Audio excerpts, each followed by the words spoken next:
once I got sober and I started to do that inner work, my vision about what my life looked like changed dramatically.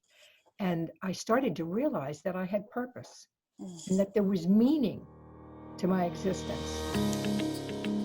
Hi, I'm Deirdre Breckenridge. I've spent my entire career helping women to get unstuck, to share their stories, nurture relationships, and to grow their brands, but most of all, to find their voices so they can make a difference. Women Worldwide features the stories of passionate women and the ups and downs of their journeys. With deep insight and advice, let Women Worldwide ignite your passion so you can excel in life. Hi, everyone. Welcome to another episode of Women Worldwide.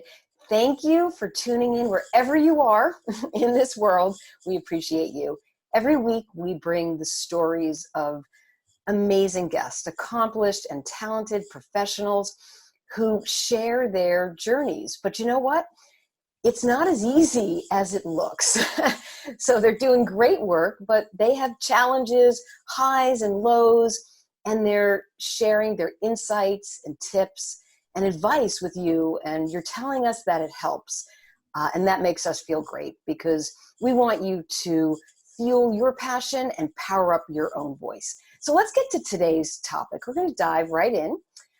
It is how to make things that you want to happen manifest in your life. Maybe you want to launch your own business. Maybe you want to write a book. Maybe you want to host a show or be on TV. Whatever that is, how do you make it happen? What are the tools? Where is this toolbox? So I've got a guest today who's joining me on the show, Duane, who is a certified midlife coach, and she helps people to uncover their personal vision and to identify the limiting beliefs and behaviors that hold you back. Now, Mal is also the author of several books. Her latest one is Broken Open, Embracing Heartache and Betrayal as Gateways to Unconditional Love. And she's going to share her journey and her book or books with you. Mal, it's such a pleasure to have you on my show. Welcome. Oh, Deidre, this is an honor. Thank you so much.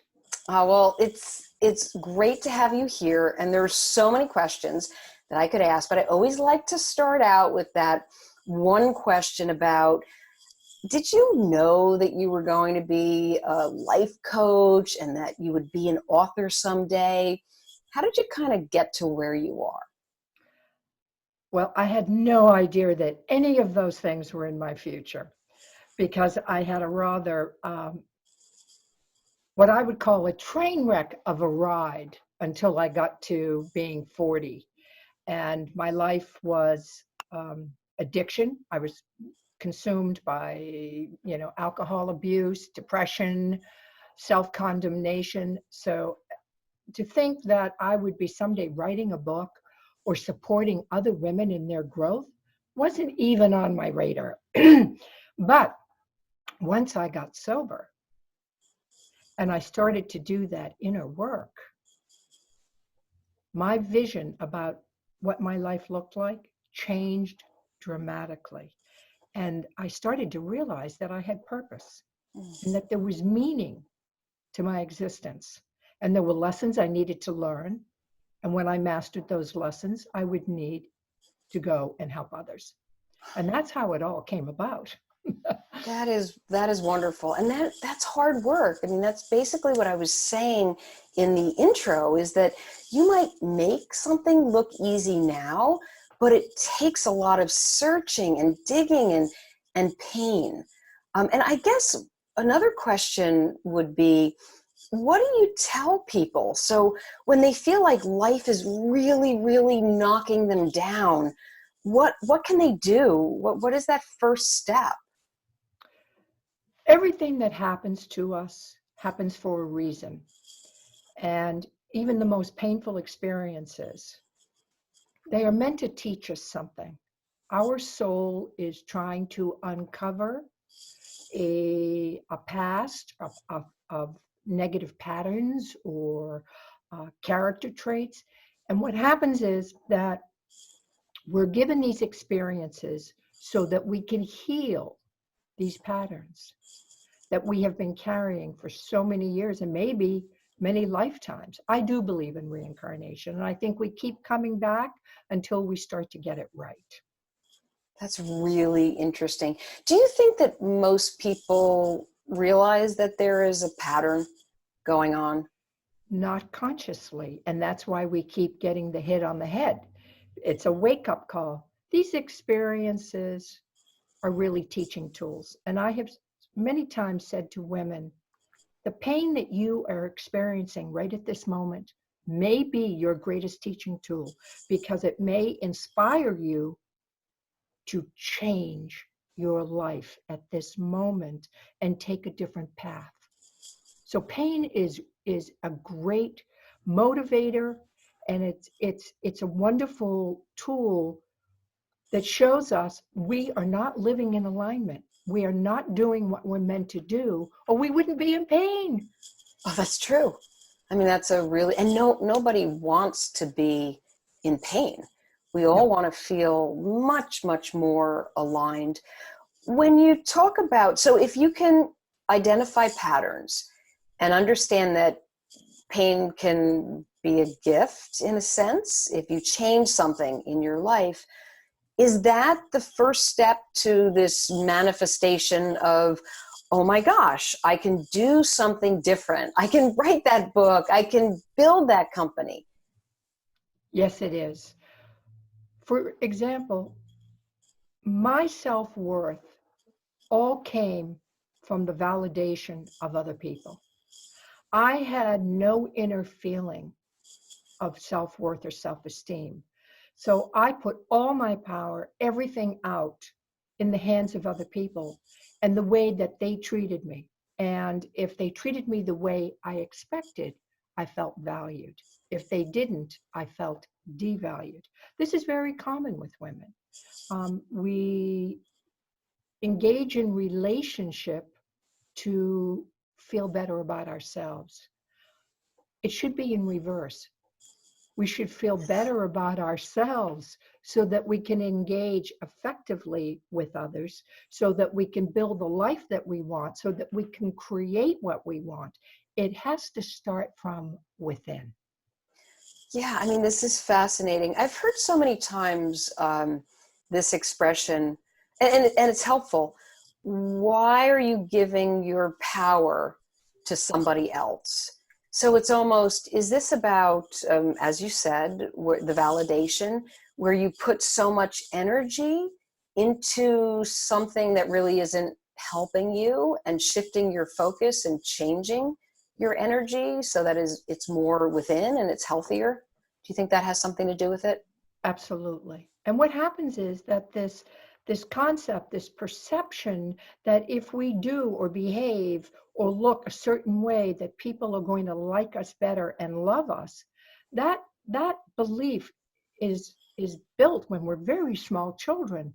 And here we are now grown women using these filters that were created when we were kids, and they're not even our truth. They're not even accurate. So the sooner we can realize that no one else is going to create our value, our worth, no one else is going to create the life that we want. It is our work. And when we go within and start to really understand our own wiring, and I love the Yeah. expression, look under the hood, because when we know what's under the hood, that's when we start to manifest what we want, because we know what's operating us. Looking under the hood, yes. But that has to be hard work, because if it starts in childhood and the way that maybe you were raised, your parents, do you have to take yourself back to certain things that happen? Is that something that you recommend, or is it just that overall, okay, I understand what shaped me? I think with an earnest effort of looking at ourselves, really learning to understand how we are wired, what are our triggers, How do we feel about ourselves? Uncovering those truths will be the pathway for your personal development. And how do we learn those things? By getting quiet. Meditation and journaling are two of the most powerful tools that I've used in my own life for 30 years now, and I recommend for other women. Because when we meditate, the mind gets quiet. All that chatter, Hmm. that is those perceptions and those beliefs and all of that craziness that we've picked up, that starts to quiet down and allows the voice of the inner truth, our soul, to come forward and really start to tell us who we are and what's our truth and how we feel about things. And you start to say, wow, look at that. I never knew that about myself. No, And when you're you right. journal after this meditation practice, it's interesting, but when we journal, whatever we put on paper normally is the truth. We do not write lies to ourselves. We speak our truth because it's safe, it's paper, and it's for us only. We're able to voice our fears, our concerns, our weaknesses, our strengths. This is how you really uncover who you are, by spending time. Spending time with yourself. So I remember years ago hearing about meditation and kind of doing one of these. Like, yeah, right.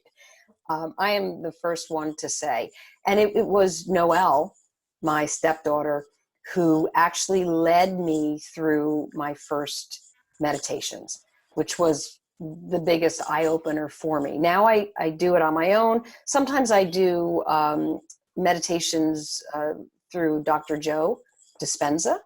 There's a 45-minute meditation that I use. And, my husband says, how do you do that for 45 minutes? You literally just slip into your own world, self-being. I don't even know where I go sometimes, but it is amazing. Now, what I didn't know was that I do journal, but my journaling can be any time. I'm going to try to journal right after meditation. That's a really, really great, helpful tool right there. So thank you. And you mentioned you don't know where you go when you're meditating. Well, what happens is you're getting out of all this active thinking that's in the head and you're dropping into your heart, which also has a brain, but it's a different brain.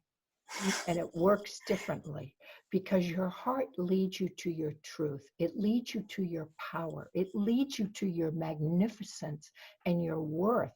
It's not the ego now that's in charge. It's the heart that starts to speak. And it's an entirely different language. That's really interesting. And speaking of the heart, let's talk about your book. So, how did this just happen by you journaling and putting your thoughts on paper? What do you want readers to take away from your book? Well, here's my new baby. And Congratulations. you can see the gold in that heart. The gold in that broken heart is the magnificence, the lesson. It's the beauty in the imperfection. So this book came about from the most painful, challenging experience that I have gone through in this lifetime so far. I'm assuming that there could be other lessons still coming. But Sure. this lesson, what I learned was that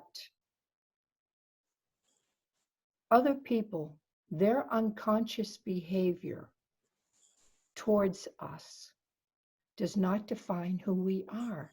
Their unconscious behavior, my ex-husband's unconscious behavior towards me, does not define me today. And it's all about a void in him. And it's pretty much a rule of thumb with most people that do something unconscious that hurts another person. It's a void in them. They are trying to fill something within themselves. So they do something that is very hurtful to another human being. That was a massive lesson because it answered so many of the experiences.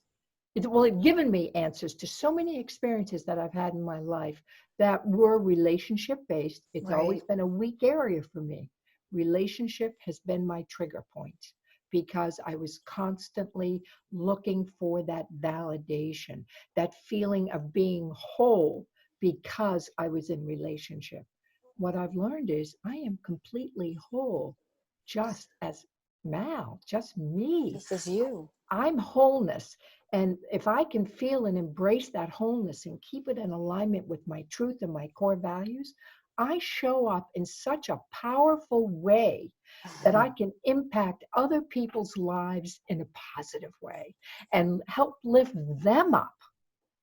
That's amazing. And you did stress it's unconsciously what people will do. So it's not their conscious mind. They might not be realizing it, but it's on such a deeper level that it's just happening. And you can't change that. That's only somebody can change their own behaviors and thoughts that lead to subconscious. Unconscious pain, unfulfilled wishes Right. lead to very poor conscious choices. But if we have the wholeness going on inside and we have the self-worth, then our conscious choices reflect that. Yeah, so you really have to go deep within.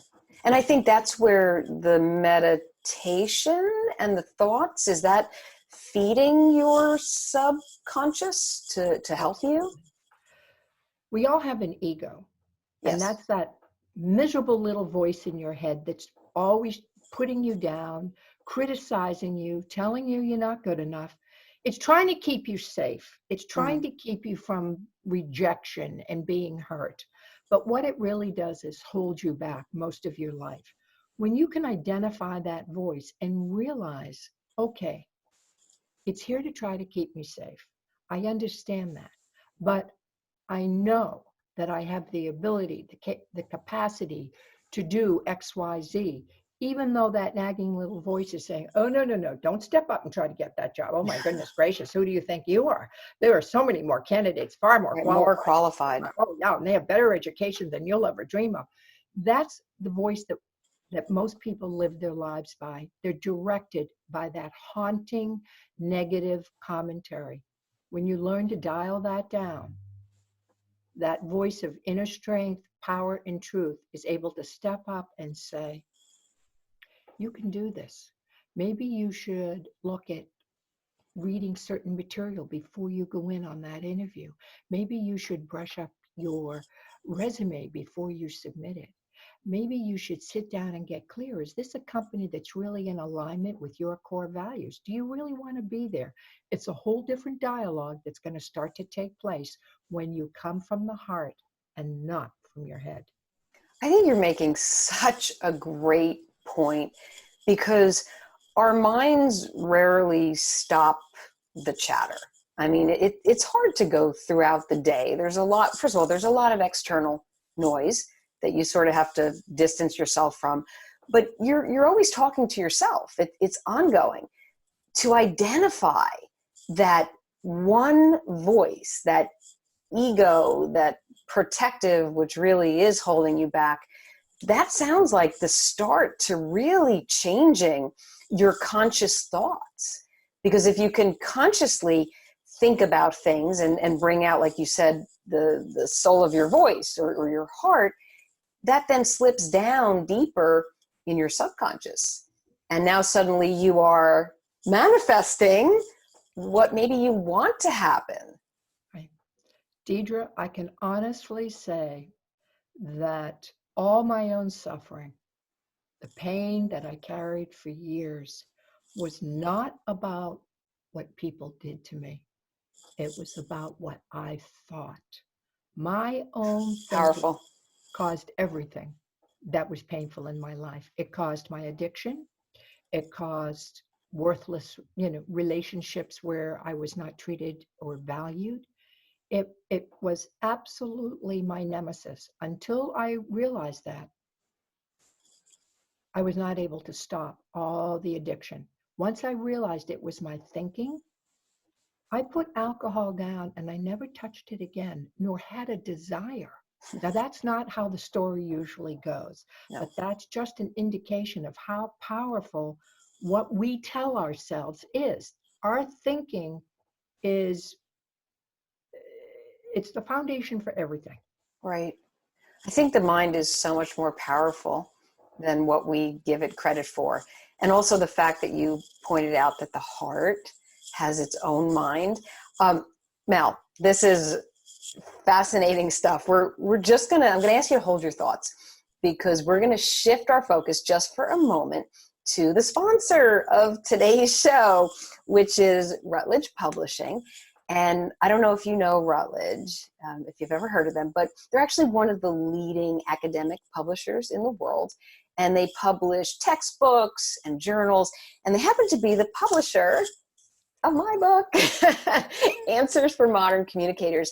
And now I have answered over 150 questions on, oh my goodness, reputation, how to build relationships, socializing your brand, how you can take your content to the next level on social media. I thought it would be fun if I asked you a question that I've already answered, and you can share your answer with women worldwide. So are you ready? I'm ready, girl. Okay. This is always so much fun. So question number 141, what is your definition of success? Ooh, I like this one. Yes. My definition of success has changed dramatically as I've become more aware of who I am as a woman. Today, for me, success is what I'm able to give to make an impact on this planet, to improve people's lives.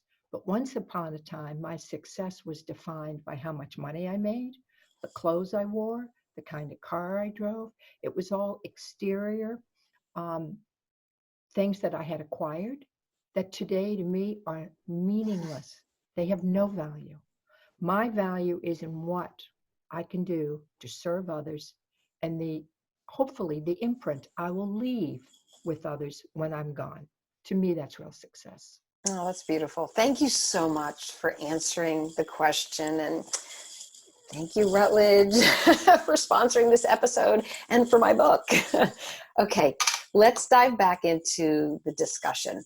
So relationships you had mentioned before, and how people, you build these relationships, they can be really harmful. People do unconscious things because of a void that's in their life. You can't solve it.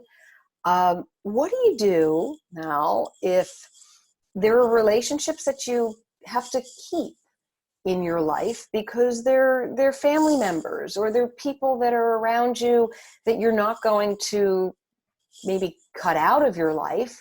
Is there a way that you can still have a relationship and keep yourself healthy? Yes, you can, as long as your boundaries are not being violated. I think anytime our boundaries are, being challenged or threatened, then we have to have a harsher conversation with someone.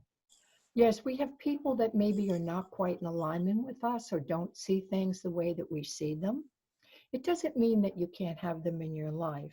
Actually, they're going to be a good teaching tool because they'll probably be triggering you for as long as they're in your life. So what you need to do is learn from those triggers. What is it that they're saying to me that is causing me to react that way? Or why? Even ask yourself, why do I feel that way when I'm with them? So you can empower yourself in a situation where someone may not be a perfect reflection of what you would like to see. And that way, you're expanding your capacity as a woman to be in the world, to be in synchronicity, because sometimes we have to make that synchronicity. We have to create it. And this is one great way, is through these relationships where we have to teach ourselves something on a daily basis. Okay, I heard what they said. I'm not in agreement with it, but I don't have to judge it. I don't have to attack. I can listen. Right. We were given 2 ears, but only one mouth. For a reason. For a reason. And listening is a very powerful tool. The other person feels validated. You're listening, you're learning. And that's what this journey is all about. Life is really just a big classroom to me. Every day it's a learning experience. I'm so glad you said that, because the day you stop learning is the day everything stops. It's so important. And on the note of listening, it's to remind people that you don't have to agree with everything. But you have to, it's better to be open. And I like that you said to question, to ask why. Those knee-jerk reactions, I think that's a part of the pattern that you mentioned before. Hmm. No one, when you're in a dynamic with a family, with friends, however it is, you're the only one really who can change something, because the making of other, you're not going to change those triggers. Those triggers are going to happen because people will do the same things, but you can certainly change how you look at that, how you feel about it, how you react. And I think that's a really key point that you brought out. This life experience, you're not meant to be abused or violated. So if a relationship is abusing you mentally, emotionally, or physically, then there has to be a line put in the sand and Right. you have to step back. But if it's just somebody that you're not in agreement with, learn from that experience. Use it as a tool. Mm-hmm. The tools. So you have been mentioning tools along the way. This toolbox, do you have any other, like I would look at meditation as a tool, listening as a tool, journaling is a tool. Any other ones that you want to throw out there? I'm an avid reader and I love reading books that teach me something about myself, about awareness, about how to step up and be better in this world, to be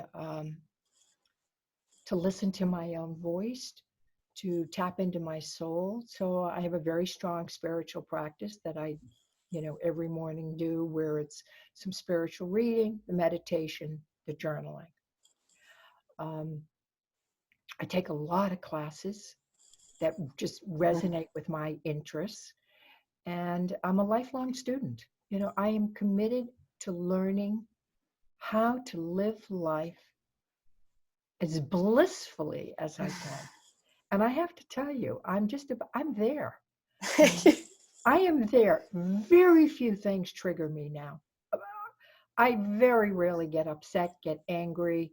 I'm usually in a state of peace, and peace goes from quiet to being really blissful and hysterical and funny and laughing and back to peace. But I don't really drop into that level below peace where there's self-condemnation, there's fear, there's a lot of anxiety or distrust. I just almost never go there anymore. And when I do, I immediately know when I'm feeling fear, because fear is something I manufacture. It doesn't exist. It's not real. What I'm fearing is what I'm creating in my own head. And as soon as I go into a fear place, I'm like, wait a minute. You're creating that. That's not real. Step that back, girl. Take another look. You've created that fear. Step back. Step Let's work. back. Yeah. That is really interesting that you say that. I'm just wondering, how many people actually recognize these states. It's such self-awareness, I think, that you're speaking about. That is frosting on the cake, I Deidre. hit the frosting. Self-awareness. Yes. That answers everything. That's where I was taking you. Self-awareness. Looking under the hood. Under the Some hood. people go, self-awareness. What are we talking about? I don't want to self.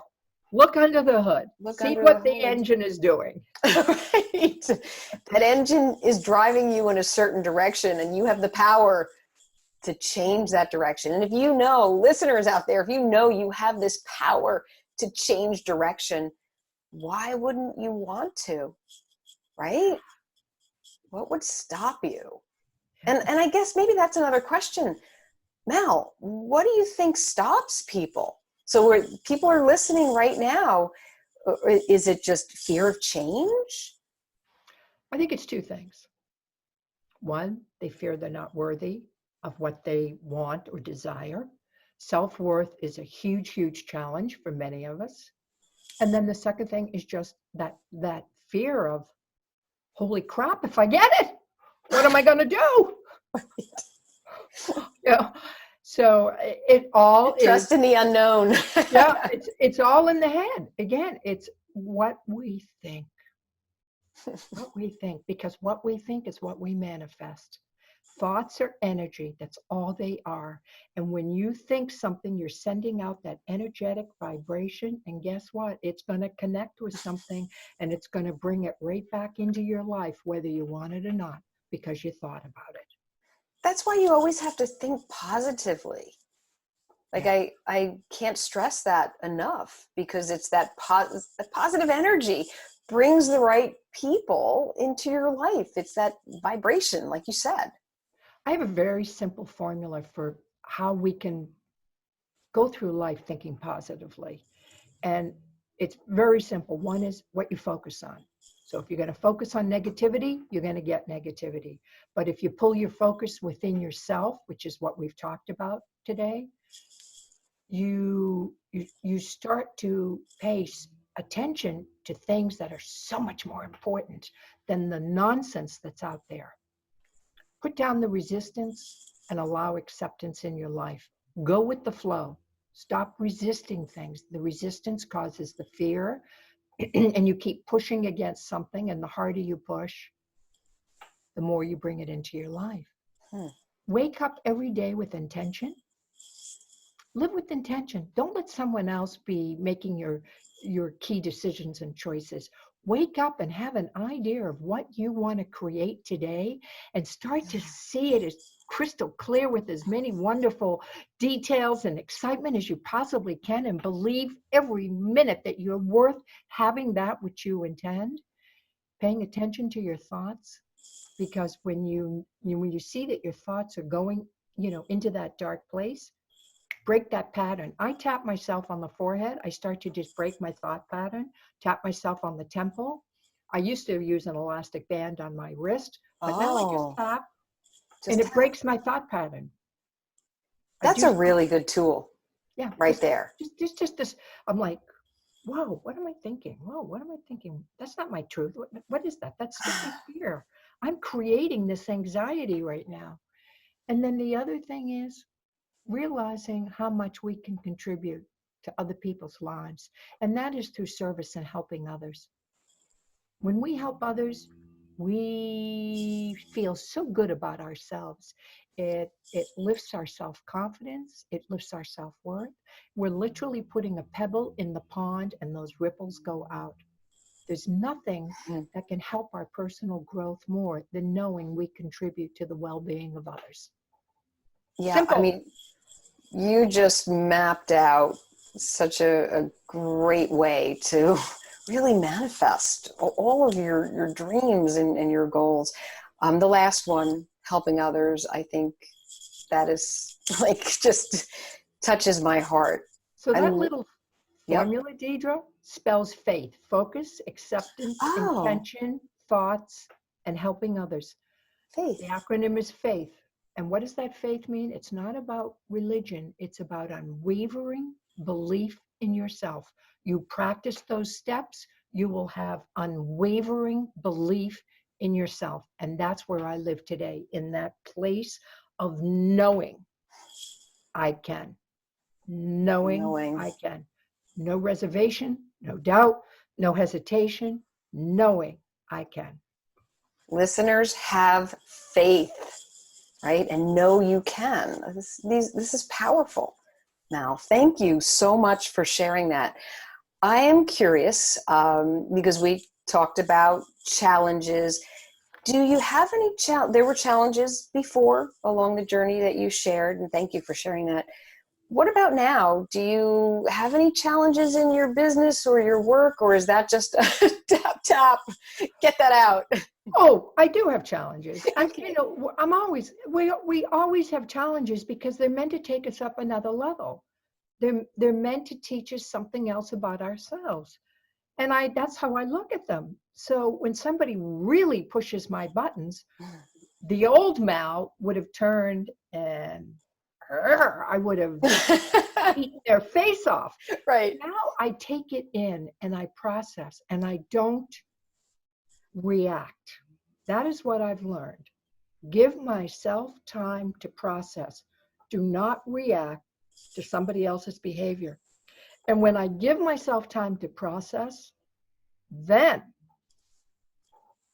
I respond and I speak from a place of truth. And it feels good because I know that I'm speaking my truth. I'm honoring both parties. I'm trying to come to a level of agreement that is highest and best for both. For both. So, you know, taking time to process, that is something that I've always done. I don't know if it's because of my profession as a PR communications professional, sort of taking it in, don't react. It's really hard on social media. You know, add that element of rapid fire opinions, polarization. Any advice there for people on social media and time to process? I think social media can be fun, but it's also very dangerous. And I think society is seeing how dangerous it can be. Yes. In our lives now, we're seeing that the internet is impacting people in very adverse ways. So it's something we have to monitor. I think you need to really put a filter on what we read online because a lot of people are projecting their wounds, their beliefs, their perceptions out in a mass, arena of people. And we need to put filters on when we're reading some of this material and just realize, okay, that's a wounded soul. Someone who obviously hasn't figured out their worth yet. But we don't need to take that all in. I think you have to shut it down. I'm actually appalled when I see people with phones in their hands all the time in restaurants. They're out to dinner with their partners or their kids. They have these phones in their hands. They don't put them down for 1 minute. I know. The smartphone is always within 3 feet of your body. There's a stat you got on to put that. it down. Right. Yeah, it's mind blowing. Yes, you got some discipline is needed now because Absolutely. you can get that. That's a hook. Yep. Not a healthy hook. No, I think a lot of the platforms and places that we go, it's all designed to make you want more. Those notifications are the hits of dopamine, whether positive or negative, that you're going to look and checking back. And it can be really dangerous. So our minds become cluttered. And when your mind is cluttered and there's a lot of external chatter, it's hard to step back and process. So that's a great point. Mel, I can't even believe we're wrapping up at this point. Just if you could, you've shared so much, just some parting advice to listeners about making things happen and their personal vision and manifesting things in their lives. We were put on this planet to be happy, to create and manifest what we want. We weren't put here to be punished and to be in pain. That is a choice. And we can have anything we want. You just have to figure it out. Like, is it really what you want? Is it really in alignment with who you are? And I think the more that people can live in alignment with core values and who they are, the more powerful they are. And the more powerful we are, the more we're able to create and do what really lights us up. That's the key. It's like it's not the what, it's the why. Why do I want it? Why do I want to do it? That's where we want to come from. Well, excellent advice. And last question, super easy. Where can people find out more about you, your books, and your work? Just go to my website, malduanecoach.com. Awesome. Thank you so much for sharing insights. What you said is so powerful. I hope listeners today take faith, right? Your acronym and put it to use. We really appreciate all of your tips and advice. So thank you. Thank you, Deidre. This has been wonderful. I love sharing. Oh gosh, it shows, Mal, and we just appreciate you so much. So thank you, and thank you to all of the listeners and folks out there watching us on YouTube. We really appreciate you showing up every week and for sharing, because when you share, we know you care, and you're letting us know what shows and the advice that it's helping you. So keep it coming. All the feedback on Twitter, Facebook, rate us on iTunes, subscribe to the Deirdre Breckenridge YouTube channel. We always, always love hearing from you. And friends, until our next episode, stay focused, energized, and feeling empowered. Thank you.